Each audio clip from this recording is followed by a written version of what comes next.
Happy New Year, party people. Welcome into our Sports Burst Studios. Gabby Amato alongside Eric Krakauer. Happy New Year. Happy New Year. Tuga Thursday. It is. Is it today Thursday? Yes. It feels like a Monday. It does. And yesterday like it felt like such a Sunday. You guys let us know how you guys ring in the new year. But yeah, 2020. Mm-hmm. Wow. A special year because Portugal is going to win the Euro once again. Wow. Bold predictions starting off the year with and what's your New Year's resolution? It is to play more soccer. I've been injured for a long time, and every time I play soccer, it's not to worry about the score like I usually do because I'm a really bad loser, but to lose weight because, man, as I get older, it is harder to shed the pounds. It really And maybe do a little bit of yoga. What about you? Well, I guess I have a couple. One, I'd like to be a little bit more active on Twitter. I know you're a big Twitter guy, and I don't know. I don't think that when things happen to tweet, and I know it's a good way to engage with everyone. So maybe I should be a little bit better. You know what's funny, and I know we have to do the intro, is that I should really add be less active on Twitter. Okay, Spend less time on my phone. That's good. We'll swap roles. Just on your phone in general. Yes, but Twitter is like the major culprit. Yeah, he is a little bit of a Twitter addict. Anyway, you guys let us know your resolutions. Also, we're going to do a quick look back at midweek Premier League action because quite a bit of stuff to talk about. Then we'll link it to the transfer rumors and hop on the transfer train. And then we'll also talk a little bit of Flamengo because Gabigol is linked with a move away from Brazil. All this on Sports Burst. That starts now.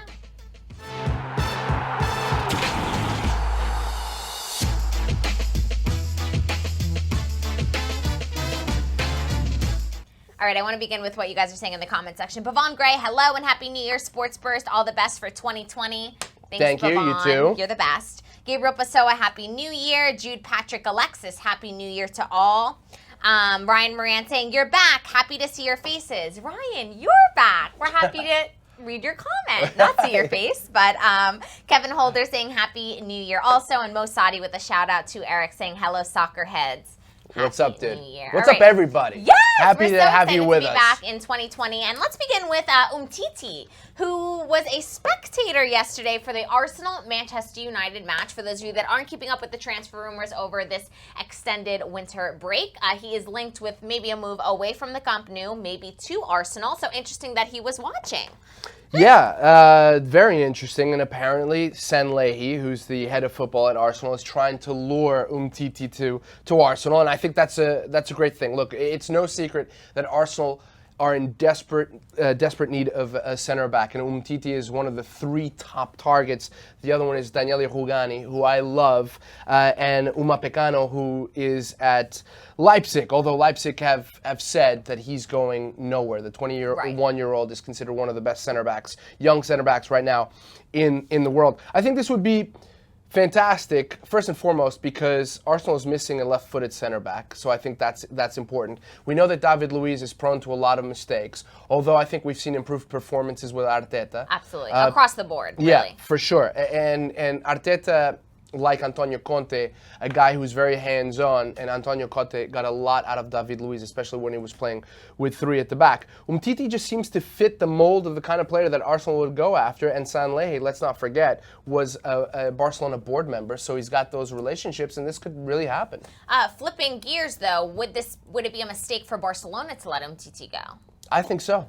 Because they're not exactly deep in that center back position. No, they're with not. With aging Piqué, who continues to show his age. Yeah, and I guess the idea going forward is if Piqué doesn't improve this season, I don't think he'll lose his spot by any means. But looking forward to the next season, you think that Langley could potentially move to the right side of the back too, but I don't think so. The issue there is that Langley is also a left-footed center back. So whether Umtiti and Langley can coexist, we've seen them play once together in La Liga this season, is yet to be seen. Ryan Moran saying Todibo on loan. Some people are saying that Barcelona are more likely to get rid of Todibo than Umtiti. Yeah.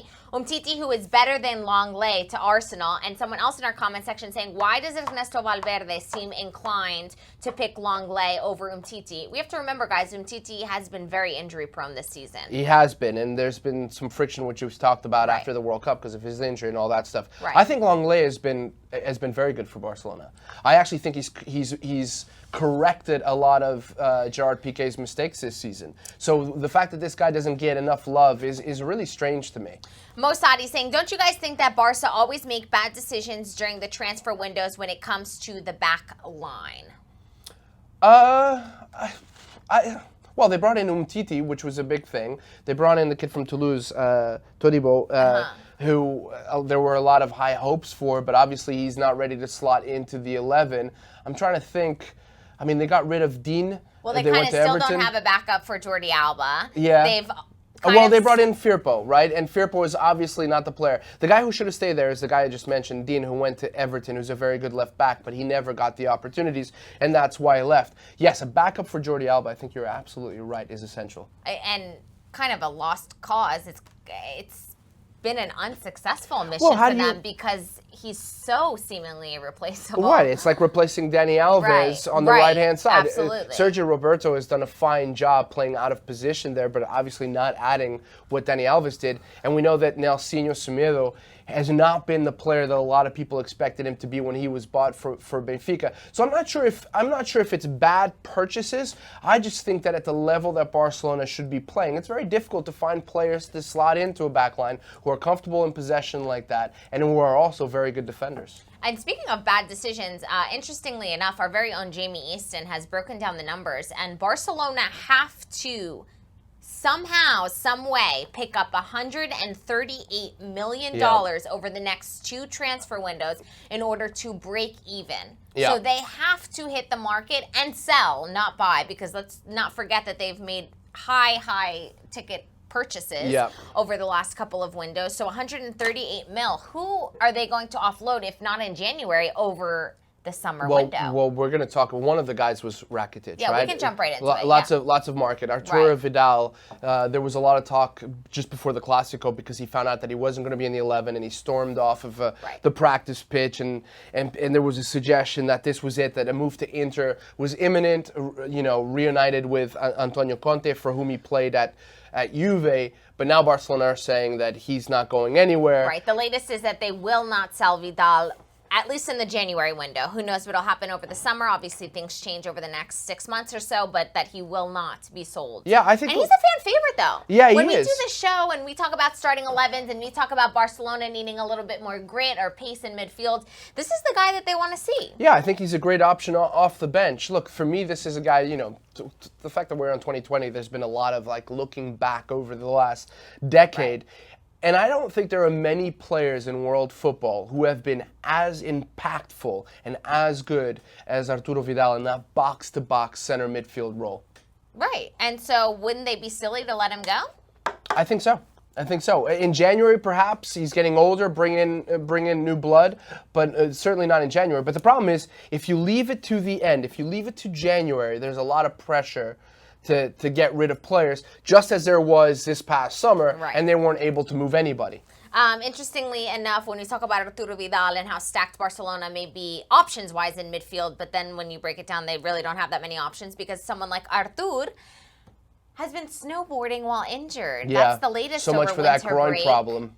And listen, I've had 3 torn groin muscles in my life. And let me tell you that all soccer related, snowboarding is not what you want to do if you have that kind of injury. Interestingly enough, Artur was on vacation with Neto, and the press loved to say that Neto did not snowboard. He was just nice on the sidelines, and Artur wanted to take to the slopes. Of course, there's no actual pictures. This is all reports, but interesting stuff coming out of Barcelona. Let's see what you guys are saying, because you guys are playing transfer market right now and saying who should sell and who should stay.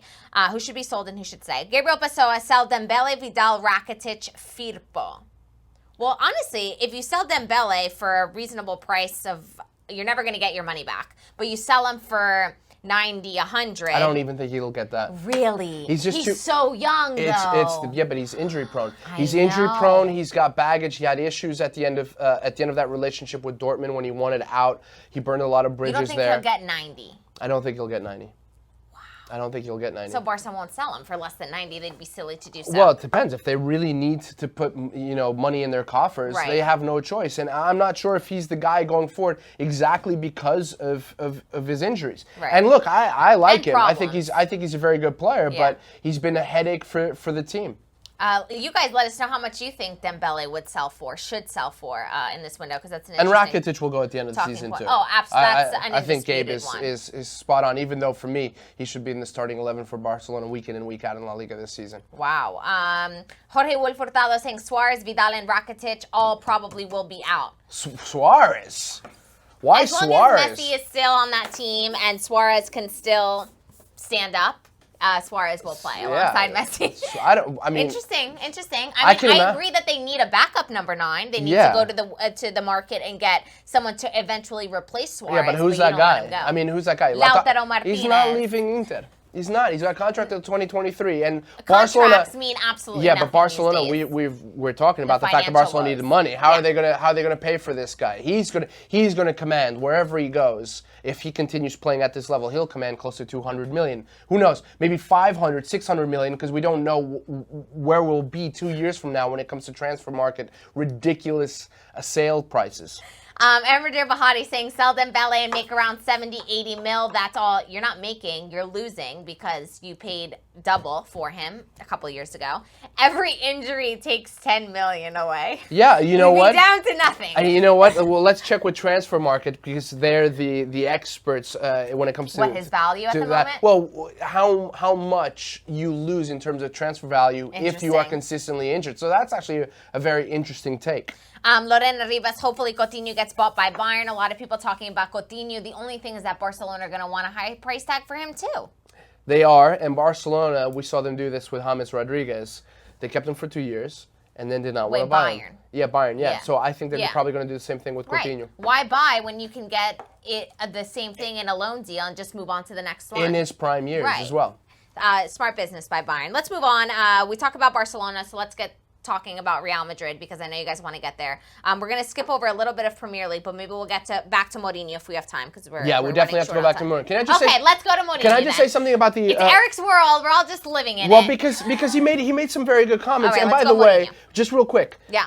Arsenal United was so boring. I know Arsenal looked better, but it was rudimentary football, completely unimaginative. I just wanted to say that. All right, but Arsenal definitely look better. Look much better. Much more structured. And playing with their 4 offensive weapons up top. Aubameyang, Lacazette. And Nicolas Pepe finally clicking. Yeah, scoring only his 2nd goal from open play for the club. Right, and 3rd in the Premier League this season. Let's move over to Tottenham. Tottenham lose to Southampton 1-0.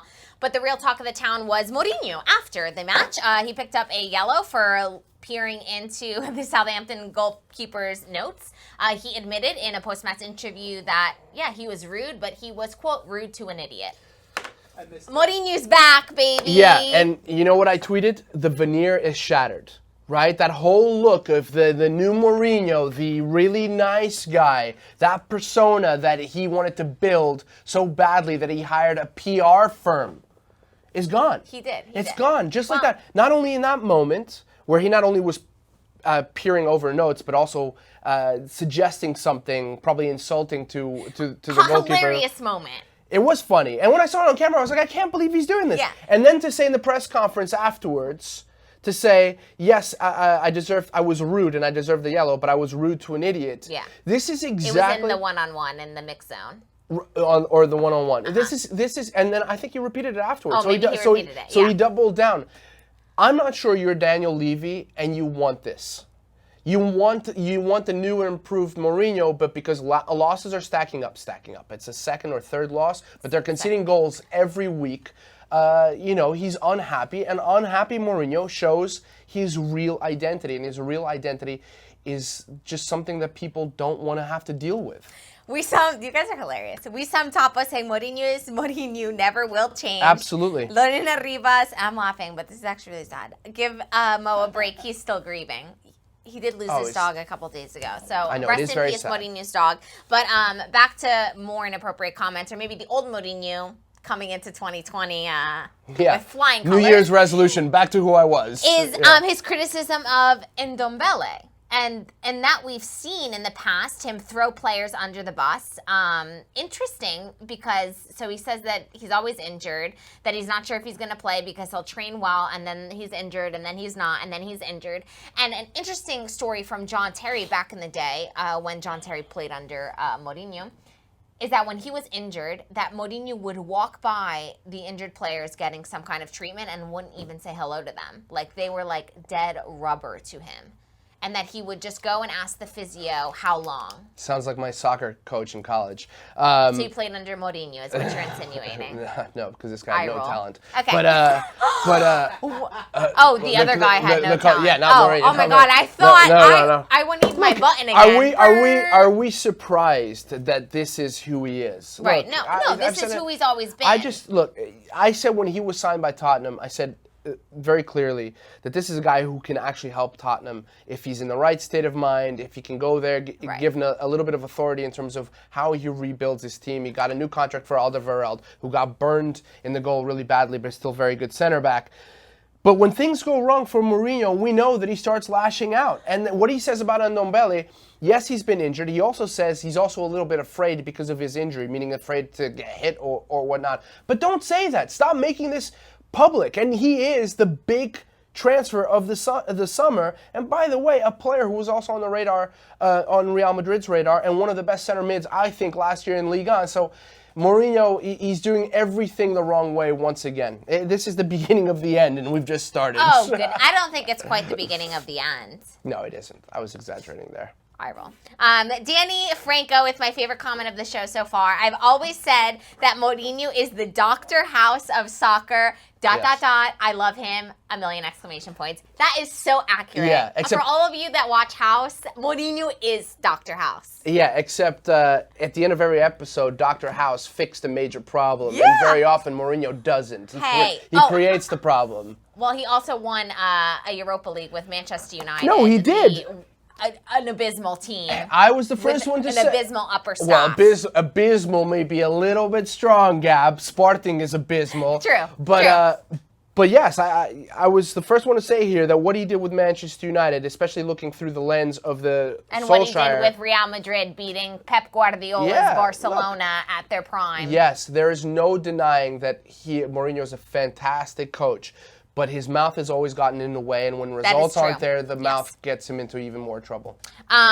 Richard Murray said, well, Zidane did the same thing to Bale. Many coaches do what Mourinho did, and spot on. I mean, and I've been but maybe it's a little bit too soon to do that also. Yes. You have to remember that Mourinho is still relatively new in this position and does not have the relationship that maybe Zidane had with Bale with these players. He doesn't. Right. It's just too soon. And it's also important to say that Pochettino was loved by his players. I know they turned a little bit of a deaf ear in terms of the way he practiced and everything that happens after a certain amount of time with some coaches. But this is not the approach that is going to win him a lot of friends, Mourinho.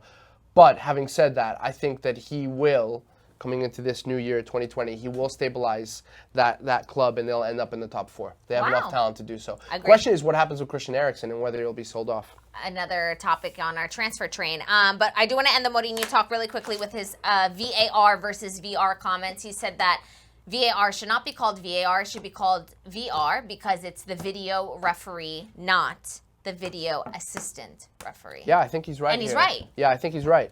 So even though I don't like the guy, he's correct very often, and he's a great Dr. House. He's a great pundit. He's a great pundit. He was a pundit for us at beIN Sports, and I think he's absolutely right. And what he's talking about is how referees have, in a way, deferred their authority to VAR. I was going to say to the video referee, right? And it's happened. It's become the crutch that people were worried about. And again, to remind everybody, I'm a big supporter of VAR, but this is problematic. But the Premier League seems to be a bigger problem than other leagues. Well, maybe there's just a bigger magnifying glass on. There are also things that they don't do. For example, they don't go and look at the monitor in the Premier League. They get the suggestion or the advice or the correction from VAR, and they make the decision. Whereas in La Liga, in the Turkish Super League, you see it in Serie A, MLS. You know what's funny?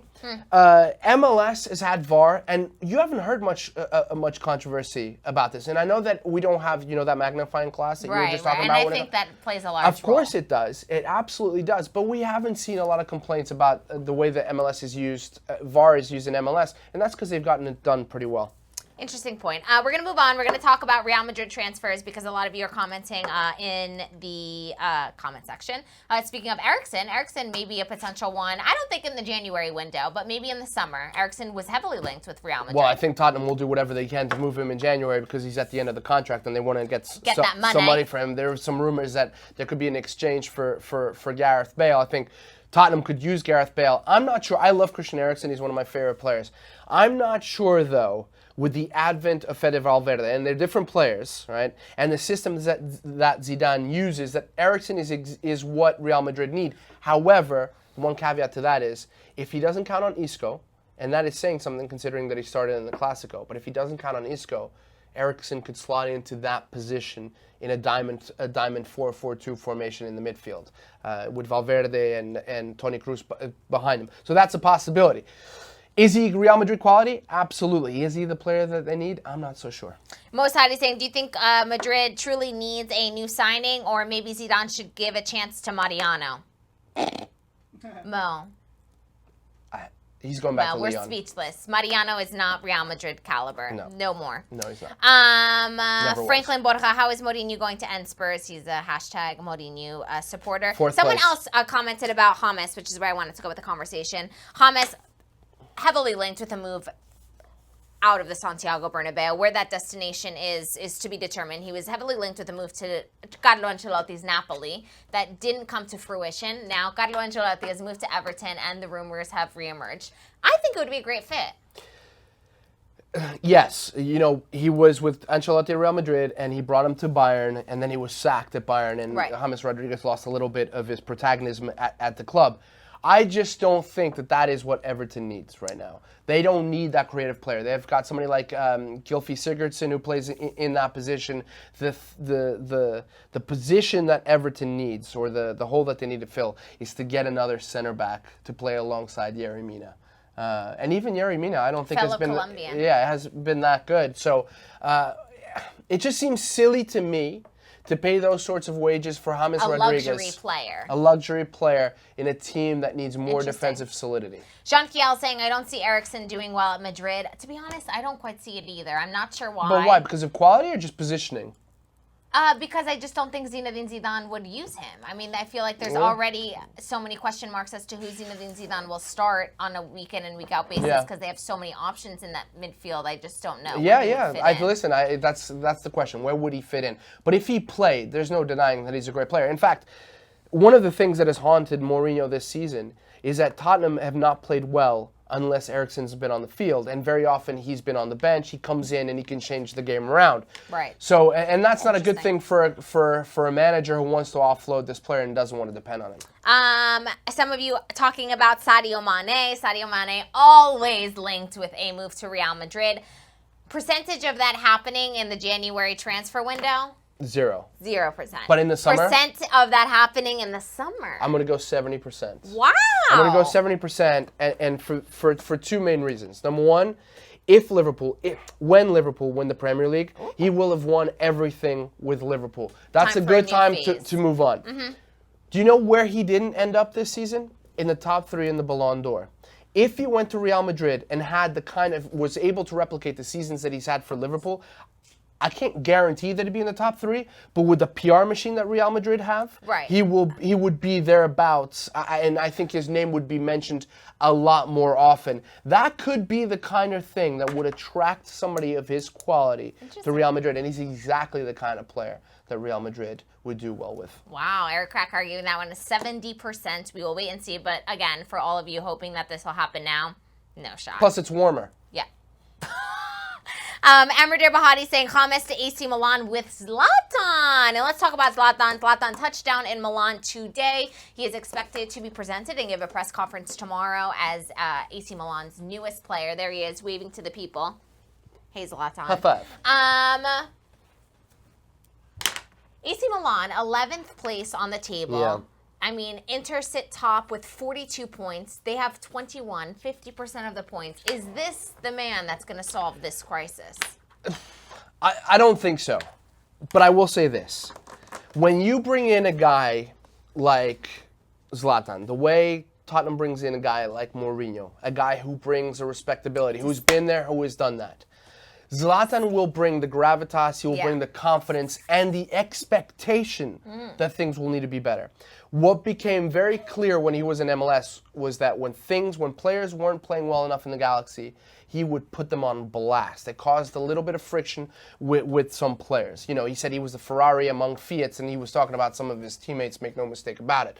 He goes to Milan, he'll expect more from the players, he'll expect more from Pioli, the manager. I think this is a good move in the short run. He's got 6 months to prove himself, and the last time that Milan won a Serie A title, it was with him in the books in this 2010-2011 season with Allegri. So he also brings that, you know, some history. And Milan are in desperate need of being reminded of who they were. Fabian Cardellino saying Zlatan is an awesome PR move for Milan. Sell some shirts. They need more. Bavon Gray saying Zlatan is always a game changer. At the same time, his knees will have something to say about it. Well, his knees haven't really bothered him so far since his cruciate ligament injury. So let's hope nothing happens. Last question on Zlatan. Mino Raiola made interesting statements saying that maybe this was the final stop of his tour. He is 38. Is this it? Who knows? I mean, who knows? Because at 38, he still plays better than 90% of the players on the planet. So who knows? Plays better than you, that's for sure. Well, there's no doubt about that. All right, we have to say bye because we've completely run out of time. But tomorrow we'll talk about Gabigol because we had an interesting conversation lined up. Tomorrow it'll be Dre on, but we'll get a little Gabigol in there for you, for those of you that are Flamengo fans. Anyway, tomorrow we have La Liga matches are back. Sevilla versus Athletic Club. That one kicks off at 2:55. But before that one, tune into Valladolid versus Leganes at 12:50. I'll be on that one. Ooh. I'm excited. Listen to Eric. It'll be so fun. Anyway, have a fabulous Thursday that feels like a Monday, and we'll see you guys tomorrow. Happy New Year, big soccer heads.